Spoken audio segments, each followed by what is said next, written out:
એસોસિએશનની ચૂંટણી છે। રાજ્યભરની કોર્ટમાં સવારે 10 વાગ્યાથી મતદાન થશે। બાર એસોસિએશનની ચૂંટણીમાં કુલ 99 ઉમેદવારો મેદાને છે।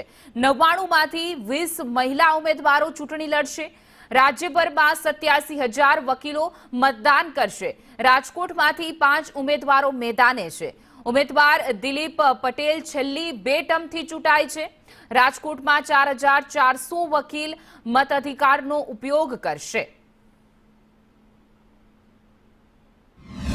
સાહેબ, આવતીકાલે બાર કાઉન્સિલ ઓફ ગુજરાતની લગભગ 87,000-88,000 વકીલો છે એની એક ચૂંટણી છે। રાજ્યભરમાં પ્રતિષ્ઠાભર્યો આ જંગ કહેવાય છે। કુલ 99 ઉમેદવારો છીએ અમે, એમાંથી 20 બહેનો લડી છે અને આ ઉમેદવારો પૈકીના 25 ઉમેદવારો જીતતા હોય છે અને 25 ઉમેદવારો જે જીતેલા હોય છે એનું એક જનરલ બોર્ડ બનતું હોય છે।